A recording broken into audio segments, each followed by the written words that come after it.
Hey everybody, how's it going? I'm live here in Hamilton at the Ontario NDP convention. It's a great time. Today I'm going to just give you a bit of a recap of yesterday. This is going to be super unedited. I'm filming this just before the start of 2 days convention, and I'll give you a little bit of a look ahead about what's happening, what I think is important. So yesterday I think was a great day. It's a great start to the convention. We had some debates about resolutions. We had some debates about the future of the party in terms of its diversity and its policy platforms. I think it was fantastic. I want to focus on a couple key things. One of the first things was that the team was better showcased than it was during the election. During the election, if there was one major criticism of the campaign, from my perspective, is that not enough was made of the great people running alongside Andrea Horwath. And that was one of the weaknesses. And Doug Ford, however disingenuous, one of the things he did well was sort of build credibility by looking at some of the candidates around him. Many of them, he showcased his strong female candidates to say, look, maybe you have doubts about me, but I got a great team behind me, so they're going to keep me in check. And of course, we know they didn't keep him in check, but it was a credible move to the voters. Andrea Horwath didn't do that quite as convincingly, even though I feel she has a much better team behind her. So here, she did a great job of showcasing the talent, the diversity, the different worldviews, the different perspectives of this great caucus. Includes Indigenous people, Black people, immigrants, young people, veterans of politics, and people very new to politics. My personal MPP is a chef, right? It's a very diverse experience in that caucus, and it's something that will only make the party stronger, and I think that's incredibly important. And we've also talked a little bit about, some of the key platform positions of the NDP, talking about workers' rights, talking about protecting pensions, talking about guaranteeing that workers are at the center of every policy formulation. That was on show on this first day, and that's incredibly important because it is part of the party's soul, its history, to stand up for workers and stand up with workers. But beyond that, it's crucial because as we enter these discussions about Green New Deals and the future of climate change and how we're going to survive as a species, working class people need to be at the center of that discussion.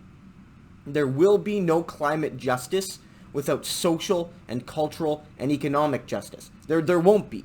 So if we don't want ecocide, we need to include all diversities, all classes, all peoples within any climate justice plan. So us putting workers first is incredibly important.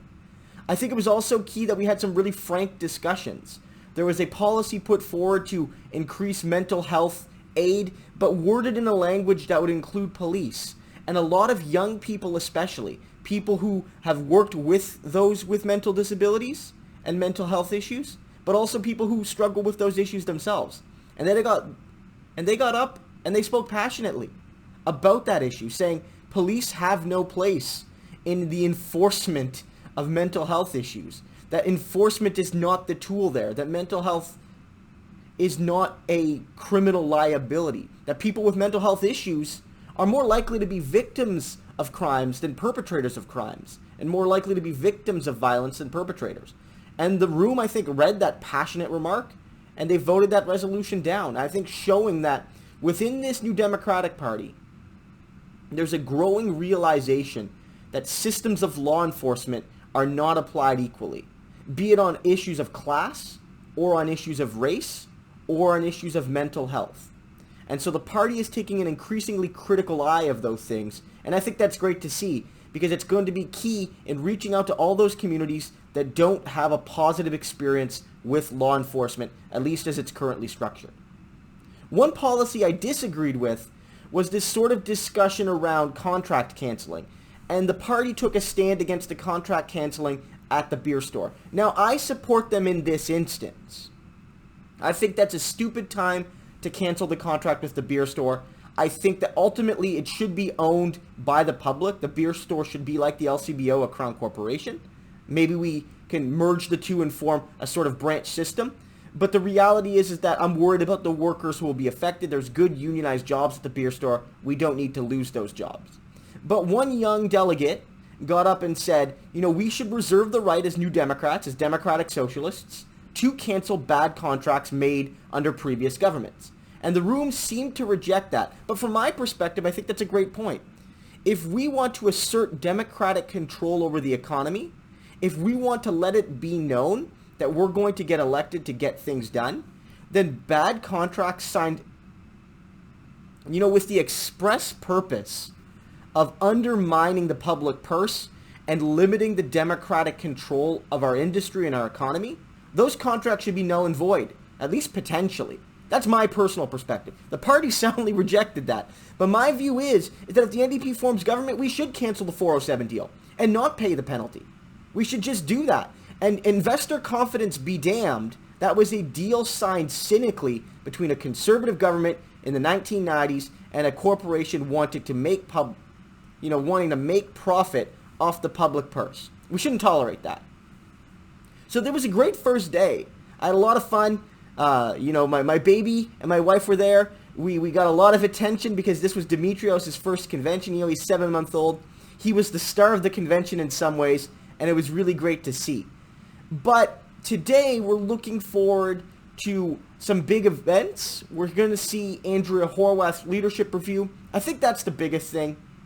There's going to be some elections that are happening for, executive positions. Party president, party treasurer, I think, are getting elected today. But on the whole, what really matters today is the leadership vote.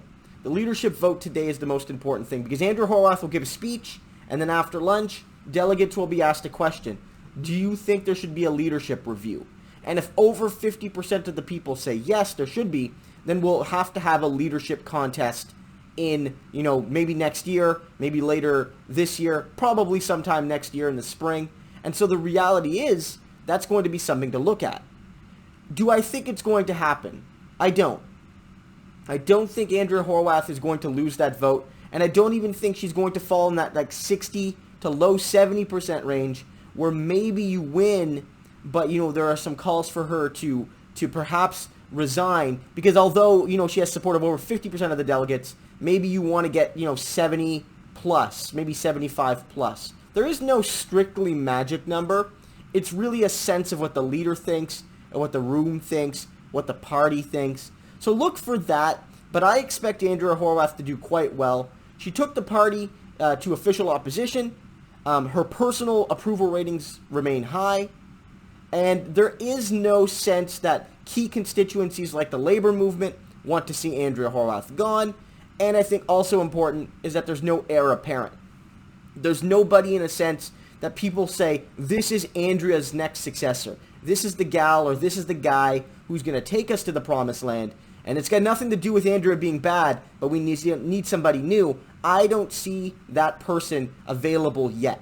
So those are the reasons why I think Andrea Horwath will survive her leadership vote. And if I'm being honest, I'll state my claim that as I cast my ballot in that position, I will be voting against the leadership review because I think Andrea Horwath deserves at least one more kick at the can in 2022, and she has my support going into that election. That's my personal opinion. So that's basically it, guys. I hope you enjoyed this. Again, this is really rough, I know, but I really wanted to get this to you. I really wanted to showcase what's been happening, what will happen today. I'll likely do another video tomorrow morning capturing this as well. And so if you guys have any comments or concerns, anything you want to hear, let me know in the comments and I'll do my best to capture those. Okay, thanks guys. Have a great one.